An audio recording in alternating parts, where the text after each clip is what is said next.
Toronto City Councillor Joe Cressy was joined by representatives across the province today, calling on the Ford government to reverse proposed cuts to Ontario's healthcare. We are not prepared to choose between cutting breakfast programs or cutting vaccines in schools. That is an unacceptable choice that no city should have to make. And thus, we are calling on the province to reverse its cuts.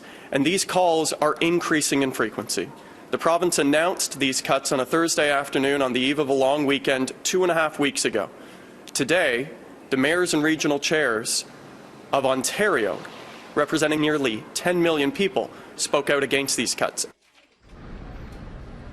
The mayor of Frontenac Islands and the vice chair of Peterborough's Board of Health also spoke today in Toronto. The government's restructuring proposal would slash funding across Ontario and shrink the total number of public health boards from 35 to 10.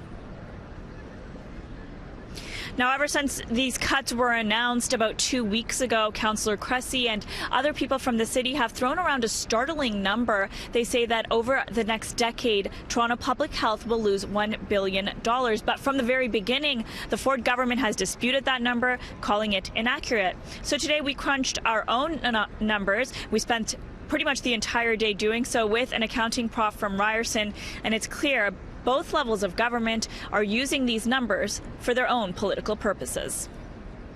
So the city says that Toronto Public Health is going to lose $1 billion over 10 years.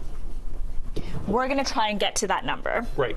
So basically right now, the total budget for the Toronto Public Health programs is $194 million annually. Okay? Mm-hmm. So under the current cost-sharing model, the city covers 25%. The province covers 75%. So that adds up to $43 million from the city and $151 million from the province. Right. Under the new model, that is going to change to 40-60. So basically, for every 40% that the city contributes, the province matches it 60%. Right. Absolutely. But here's the catch. The city, as of right now, isn't planning on increasing that $43 million funding at all. And that's unrealistic. Right. Healthcare costs are continuing to go up. How can they remain at $43 million for the next 10 years and then complain about $1 billion shortfall? They're creating the shortfall themselves. So assuming that they're not going to change off of that $43 million, effectively that becomes 40% of the total budget. Exactly. The province would then contribute $86 million to cover off. Right, and there's the shortfall. Yeah. It'll become a $65 million shortfall over 2 years. Right. There's your $130 million. Exactly.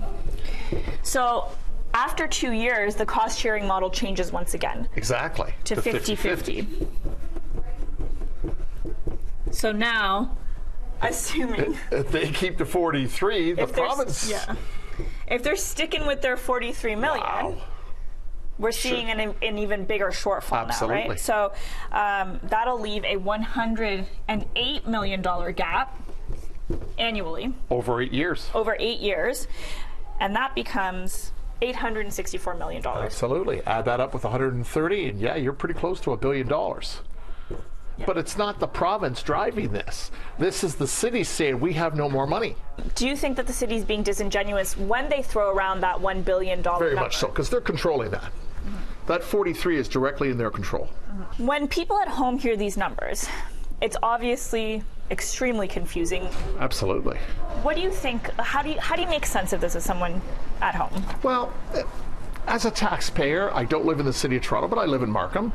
I mean, how can a city sit there and say, my costs are going to be stagnant for the next 10 years? That's unrealistic and very disingenuous when you have city councillors saying, oh, people are going to die. By getting to this $994 million mark, we're making a lot of assumptions here. Absolutely. Especially the biggest one being that $43 million isn't going up. So, I mean, really, is it likely, do you think, that it will be $1 billion over 10 years? I doubt it.